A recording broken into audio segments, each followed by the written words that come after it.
Big game breakdown. ESPN's Big Monday. The Notre Dame Fighting Irish at home, -4.5, 141. The total against the Miami Hurricanes. We've seen a little bit of Notre Dame money and a little bit of over money. Nothing significant. We look at the standings. Miami's got the better record overall. Miami's got the better record in ACC play. But really, when you look at that, look at the standings graphic right there, you say, welcome to the bubble, guys. Either of these teams is capable of winning a couple of tournament games. I wouldn't be shocked to see Miami in the Sweet 16. I wouldn't be shocked to see Notre Dame in the Sweet 16. No way. That being said, neither squad's even guaranteed to get there, to get a chance to win a couple of games. Miami in particular, I mean, they've been struggling lately. 0-3 straight up, 0-3 against the spread in their last three. Some of that's who they play. They ran into a couple of really tough defenses the last two ball games. And we've done it, of course, without Bruce Brown, who's averaging 11.5 points and 4 assists per games. Hasn't been pretty. They only scored 50 and 55 in those games. They shot 38 of 106 from the floor. But again, you're playing Virginia and Syracuse. We're not just talking good defense. We're talking elite defenses. Jim Larinaga talking about facing the Orange and that 2-3 matchup zone. Quote, "We did a great job against the zone in practice, and I felt we were very well prepared. The Syracuse zone must be better than our scout team zone. It was very, very hard to score. Even some of the shots we made were challenged. We settled for way too many deep threes. 31 three-point attempts might be all right if they were all good shots, but they were rushed and very deep. They're not going to have Brown again tonight. And of course, when you're talking about a team playing without their point guard, it's certainly an issue. But on the other hand, they're stepping down in class in terms of the defense they're facing. You just face Virginia. You just face Syracuse. Look at the numbers in ACC, number 1 and number 2. Notre Dame not quite on that list. Their defense solid, decent, number 55 overall. You can't say that's a bad defense. Number 8 in the ACC, and most assuredly not Virginia or Syracuse. You talked about the pendulums of some of the young athletes, and this is something you're going to see in college hoops all the time. Look at Notre Dame starting guards. Farrell, Gibbs, Pfluger last week. Played North Carolina on the road, combined 5 of 34. Oh, my God.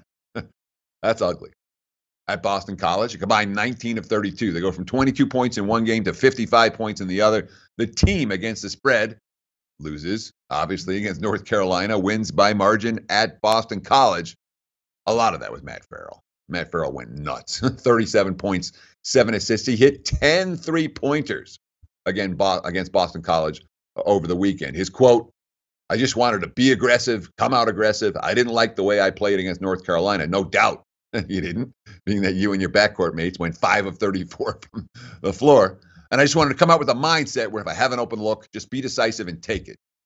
It felt good today, so I just kept doing what I was doing. Mike Bray on Matt Farrell in that contest. It is one of the great performances in a Notre Dame uniform. It really was, especially at a time where we really needed to win against a good team. Bray continued, we didn't talk much or celebrate it all in there. We talked about getting another one. We need to go back and get some rest and play against a good Miami team on Monday. We're fighting and scratching and really trying to stay alive in this thing. I like the quotes from Bray. However, I really worry about the circumstances for the Irish in this ballgame.